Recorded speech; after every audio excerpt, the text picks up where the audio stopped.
Hello students, आप सभी का मेरे यूट्यूब चैनल फार्मा जगत के नए एपिसोड में बहुत बहुत स्वागत है। आज का मेरा टॉपिक है first part of doses forms. आज का हमारा topic different types of dosage form समझने से पहले हमें तीन टर्म्स के मतलब अच्छी तरह से मालूम होना बहुत ज़रूरी है। वो तीन टर्म्स हैं ड्रग, एक्साइपिएंट्स एंड डोजेज फॉर्म्स। तो इन तीनों टर्म्स को समझने के लिए हम अपनी theory, real life comparison theory of learning का यूज़ करेंगे। तो सबसे पहले हम इसमें तीन इमेजेस देखते हैं। इन तीनों इमेजेस में आप सामने देख रहे हैं, एक बात कॉमन है कि एक फादर अपने सन से कह रहा है कि पढ़ाई करो। तो यहाँ पर ये जो पढ़ाई करो फादर का कहना है वो ड्रग की तरह है।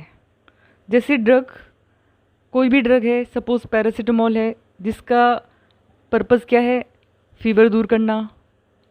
आइब्रूफिन है, जिसका पर्पज़ है पेन दूर करना। मतलब कोई जो भी ड्रग्स होती हैं उनका कोई ना कोई पर्टिकुलर पर्पज़ होता है। तो यहाँ पर फादर अपने सन से जो बात कह रहा है, पढ़ाई करो, इसका मतलब है अपने बेटे के अंदर तक ये वाली बात पहुँचाना कि पढ़ाई करो। तो ये जो बात है वो ड्रग के इक्विवेलेंट हो गई। अब हम तीनों में एक चीज़ और दिख रहे हैं कि तीनों में जो फादर के कहने का तरीका है वो अलग अलग है। पहली इमेज में फादर नॉर्मल वे में अपने सन से कह रहा है, ना उसके फेस पे गुस्सा दिखाई दे रहा है, ना ऐसा लग रहा है कि वो समझा के कह रहा है, और ना ही बहुत ज़्यादा प्यार से कह रहा है। तो यहाँ पर ऐसा हुआ कि जैसे कोई भी ड्रग डायरेक्टली पेशेंट को दे दी हो, जैसे आइब्रूफिन का पाउडर उठाया हो, पेशेंट को खिला दिया।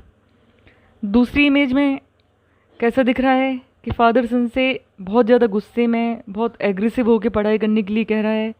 मतलब अपनी बात कह रहा है, लेकिन अपनी बात को अच्छी तरह से अपने बच्चे तक पहुंचाने के लिए वो गुस्से का सहारा ले रहा है। मतलब बात को मॉडिफाई कर दिया है, बात को किसी फॉर्म में कन्वर्ट कर दिया है। तो यहाँ पर ये जो बात है वो डोजेज फॉर्म की इक्विवेलेंट हो गई। और डोजेज फॉर्म जानते हैं क्या होते हैं। डोजेज फॉर्म्स का मतलब ही ये है कि ड्रग को हम किस फॉर्म में पेशेंट को देते हैं।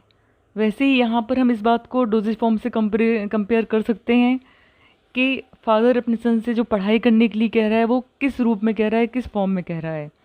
तो यहाँ पर ये बात एग्रेसिव वे में, थोड़ी कड़वाहट के साथ की गई है, तो हम कह सकते हैं कि ये टैबलेट के कंपेरेबल है।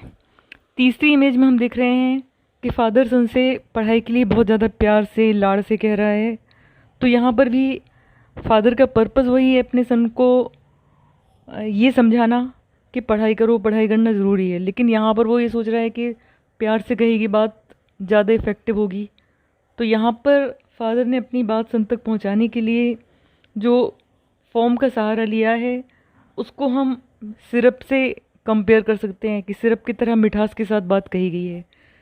तो अब आप तीनों का मतलब समझ गए होंगे। और ये जो एग्जांपल है वो तीनों टर्म्स का मतलब भी एक्सप्लेन कर देता है। तीनों टर्म्स मतलब ड्रग, एक्साइपिएंट और डोजेज फॉर्म। तो तीनों ही एग्जांपल में या तीनों ही इमेज में जो बात कही गई है, पढ़ाई करो, ये ड्रग के इक्विवेलेंट है। जिस तरीके से कही गई है, मतलब प्यार से या गुस्से से, वो डोजेज फॉर्म के इक्विवेलेंट है। और इस बात में जो प्यार ऐड किया गया है या गुस्सा ऐड किया गया है वो एक्साइपिएंट है। मतलब डोजेज फॉर्म को कन्वर्ट करने के लिए हम ड्रग में एक्साइपिएंट ऐड करते हैं, वैसे ही किसी बात को इफ़ेक्टिव फॉर्म में कन्वर्ट करने के लिए उसमें प्यार, गुस्सा, इस तरह की इमोशंस या एक्सप्रेशंस ऐड किए जाते हैं। जबकि पहली वाली इमेज में जो फादर है वो डायरेक्टली सन से पढ़ाई के लिए कह रहा है, उसका कोई फॉर्म नहीं बदला गया है, उसमें कोई एक्साइपिएंट, कोई इमोशन ऐड नहीं किया गया है। ड्रग और डोजेज फॉर्म्स क्या होते हैं, इनको अच्छी तरह से समझने के लिए एक और हम छोटा सा सिंपल सा एग्जांपल ले लेते हैं। जैसे फॉर एग्जांपल आटा है, आटा को हम ड्रग मान सकते हैं क्योंकि मेन चीज़ आटा है। अब हम आटा से अलग अलग चीज़ें बना सकते हैं। आटा से हम हलवा भी बना सकते हैं, रोटी भी बना सकते हैं, पूड़ी भी बना सकते हैं, पराठा भी बना सकते हैं।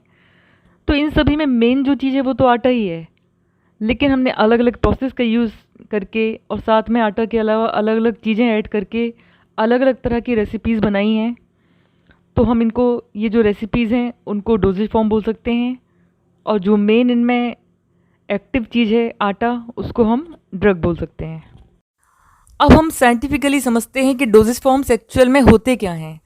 डोजेज फॉर्म्स क्या होते हैं कि एक ऐसी मैकेनिज्म है जिनके थ्रू हम ड्रग या एपीआई मतलब एक्टिव फार्मास्यूटिकल इंग्रेडिएंट को एक्साइपिएंट्स के साथ मिक्स करके इस तरह की फॉर्म में कन्वर्ट कर सकते हैं कि जिसको जब हम बॉडी के अंदर एडमिनिस्ट्रेट करेंगे तो मैक्सिमम बेनिफिट्स और minimum unwanted side effects generate होंगे। Need of doses forms. तो हमें अब ये देखना है कि डोजेज फॉर्म की आखिर ज़रूरत क्या है। इसमें जो सबसे पहला पॉइंट है वो ये है कि डोजेज फॉर्म्स बनाकर हम ड्रग को प्रिसाइज मैनर में पेशेंट तक पहुंचा सकते हैं। प्रिसाइज मैनर से मतलब ये है कि ड्रग का जितना भी डोज है हर बार एक्यूरेटली उतना ही डोज पेशेंट तक पहुंचे। सपोज़ किसी ड्रग का डोज 100 मिलीग्राम है और उसको दिन में 2 बार देना है, तो दिन में दोनों बार 100 मिलीग्राम पहुंचना ही ज़रूरी है। ऐसा नहीं हो कि कभी 102 मिलीग्राम पहुंच गया, कभी 98 मिलीग्राम पहुंच गया, तो ये नहीं होना चाहिए। इस तरह के केसेस में अगर हमने मान लो ड्रग की टैबलेट या कैप्सूल बना दी तो एक टैबलेट जो होगी वो 100 मिलीग्राम के बराबर होगी, उसमें 100 मिलीग्राम ड्रग होगी। तो हम जब जब एक टैबलेट लेंगे तो वो उतना ही डोज मतलब जितना हमें चाहिए 100 मिलीग्राम ही पहुंचेगा। कुछ ड्रग्स एक पर्टिकुलर व्हीकल में इंसॉल्युबल या अनस्टेबल होती हैं। फॉर एग्जांपल कोई ड्रग अगर वाटर में इंसॉल्युबल है लेकिन हम ये चाहते हैं कि हम व्हीकल के रूप में वाटर ही यूज़ करें, तो उस कंडीशन में हम क्या करेंगे, ड्रग को वाटर में मिक्स करके सस्पेंडिंग एजेंट की हेल्प से या किसी अदर मैकेनिज्म की हेल्प से सस्पेंशन बनाएंगे और सस्पेंशन की फॉर्म में उस ड्रग को बॉडी के अंदर एडमिनिस्ट्रेट कर सकते हैं। इसी तरह से कई बार क्या होता है कि कुछ ड्रग्स वाटर में अनस्टेबल होती हैं क्योंकि वाटर के प्रेजेंस में हाइड्रोलाइसिस या अदर केमिकल रिएक्शंस हो सकती हैं जो कि ड्रग को डिग्रेड कर देंगी। तो उस कंडीशन में हम क्या कर सकते हैं कि वाटर की जगह पर कोई अदर व्हीकल यूज़ कर सकते हैं और इस तरीके से उसका सॉल्यूशन बनाकर बॉडी के अंदर एडमिनिस्ट्रेट कर सकते हैं।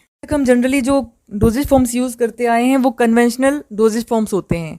उनमें क्या होता है कि जब हम डोजेज फॉर्म्स को बॉडी के अंदर एडमिनिस्ट्रेट करते हैं तो क्या होता है कि ड्रग रिलीज में एक फ्लक्चुएशन होता है। मतलब कभी ड्रग का जो कॉन्सेंट्रेशन है प्लाज्मा में थेराप्यूटिक रेंज होती है, जो मतलब जिस रेंज में ड्रग बॉडी में थेराप्यूटिक इफेक्ट शो करती है उस रेंज से ज़्यादा हो जाता है, और कभी ड्रग का प्लाज्मा कंसंट्रेशन थेराप्यूटिक रेंज से कम हो जाता है। और दोनों ही कंडीशन हमारे लिए ठीक नहीं है क्योंकि अगर ड्रग का प्लाज्मा ड्रग कंसंट्रेशन जो है वो ज़्यादा होगा तो टॉक्सिक इफेक्ट होंगे और कम होगा तो इफ़ेक्ट होंगे ही नहीं। तो आजकल क्या हो रहा है, काफ़ी टाइम से कंट्रोल्ड रिलीज डोजेज फॉर्म्स बनाए जाने लगे हैं। इनमें ड्रग का प्लाज्मा ड्रग कॉन्सेंट्रेशन है वो फ्लक्चुएट नहीं होता है, हमेशा थेरेपेटिक रेंज में रहता है। तो इससे हमें ये बेनिफिट होगा कि ना तो कभी ड्रग का कॉन्सेंट्रेशन थेरेपेटिक रेंज से नीचे जाएगा और ना टॉक्सिक लेवल तक पहुंचेगा, जिससे कि हमें ड्रग का मैक्सिमम बेनिफिट मिलेगा और मिनिमम साइड इफ़ेक्ट्स मिलेंगे। मालूम है कि जब हम ओरल रूट के थ्रू किसी ड्रग को बॉडी के अंदर एडमिनिस्ट्रेट करते हैं तो ड्रग को ब्लड तक पहुंचने से पहले बहुत सारे ऑर्गन से होके पास होना पड़ता है, जिनमें से एक होता है स्टमक।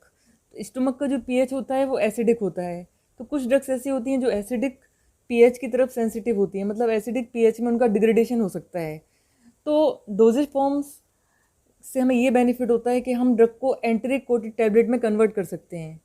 एंटेरिक कोटेड टैबलेट का मतलब क्या है कि ऐसी टैबलेट जिसमें से ड्रग स्टमक के एनवायरनमेंट में रिलीज़ नहीं होगी, मतलब स्टमक से ड्रग जो मतलब टैबलेट है वो इंटैक्ट फॉर्म में ही पास हो जाएगी और सीधे इंटेस्टाइन में जाकर ही रिलीज़ होगी, जिससे ड्रग स्टमक के एसिडिक पीएच से सेफ हो जाएगी। ओरल डोजेज फॉर्म्स अगर हम देते हैं तो कई बार उसमें कुछ प्रॉब्लम्स क्रिएट हो सकती हैं, जैसे कि फर्स्ट पास मेटाबॉलिज्म होना। पेरेंटल में ड्रग का मैक्सिमम बेनिफिट मिलता है, 100% के लगभग एब्जॉर्प्शन भी हो सकता है, लेकिन कई तरह से इनकन्वीनियंट होता है।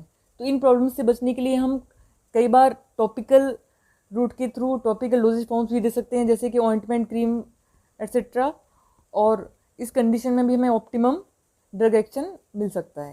इसके बाद में हमें देखना है implants sterile solid dosage forms होते हैं जिनको स्किन की सबक्यूटेनियस लेयर में इंजेक्शन के थ्रू एडमिनिस्ट्रेट किया जाता है, और इनमें से ड्रग कंट्रोल्ड मैनर में धीरे धीरे रिलीज़ होती रहती है। ड्रग को स्मॉल पार्टिकल्स में और एटोमाइज करके इनहेलेशन की फॉर्म में नोस्ट्रिल्स से लिया जाता है। इसके बाद में ड्रग ट्रैकिया से होते हुए लंग्स तक पहुंचती है। इस तरीके से हम ड्रग का ऑप्टिमम एक्शन ऑब्टेन कर सकते हैं। रेक्टल और वेजाइनल सपोजिटरीज के फॉर्म में मेडिकेशन को बॉडी कैविटीज़ में भी इंसर्ट किया जा सकता है।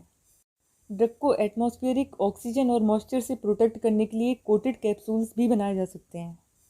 लास्ट में मैं आप सभी को फिर से याद दिलाना चाहूँगी कि अगर आपने मेरा चैनल सब्सक्राइब नहीं किया है तो तुरंत सब्सक्राइब करें, जिससे कि आपको ऐसी नॉलेजेबल वीडियो इंटरेस्टिंग वे में मिलते रहें और साथ ही साथ मैं भी मोटिवेट होकर और अच्छा काम करती रहूँ। Thank you very much. मिलते हैं डोजेज फॉर्म्स के नेक्स्ट पार्ट में।